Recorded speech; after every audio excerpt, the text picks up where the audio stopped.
I'm not an expert on Hamas, and I don't want to pretend to be. What I would say is the following. When Hamas was elected, it was not necessarily because people agreed with its political or ideological orientation. The Palestinian Authority, the successor to the PLO, was riddled with corruption, and the people in the occupied Palestinian territories had grown disaffected from the Palestinian Authority, and they elected Hamas, not, as I said, necessarily because of its ideology or because of its political inclinations, but because it was, relatively speaking, an honest organization. The militants and the leadership lived simple lives. They were willing to give up their lives for their convictions, and they ran in apparently a quite honest way a lot of the social institutions in the Gaza Strip, the charitable organizations. And it was on that basis that they won those parliamentary elections.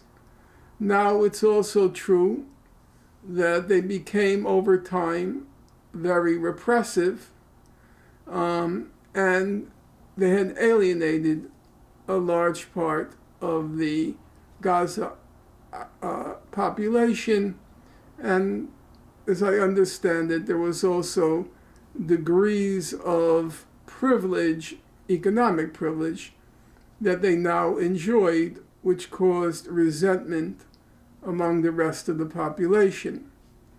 But the bottom line is, they were never given a chance.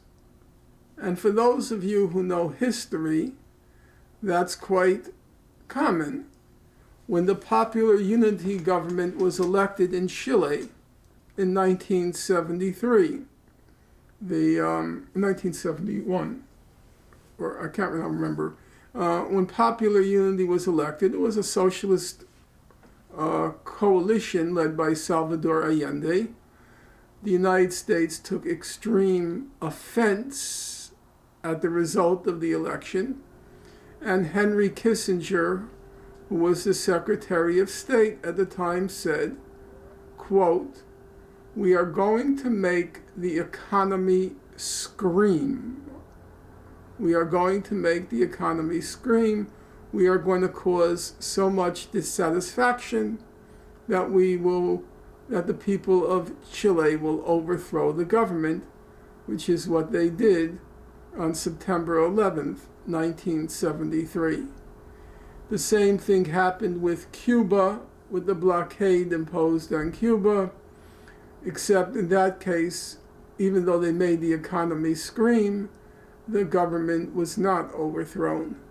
They did the same thing with Nicaragua, the Sandinistas, and that eventually succeeded. And in 1990, the Sandinistas were voted out of power. So that's a very common tactic.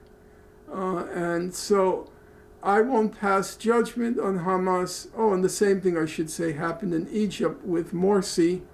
In his election, there was effectively a capital strike in Egypt to destroy the economy and create the discontent, which would then be exploited to eject the Muslim Brotherhood from power in Egypt.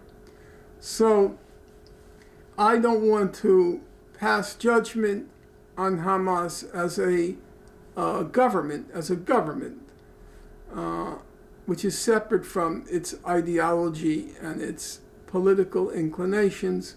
As a government, it was never given a chance.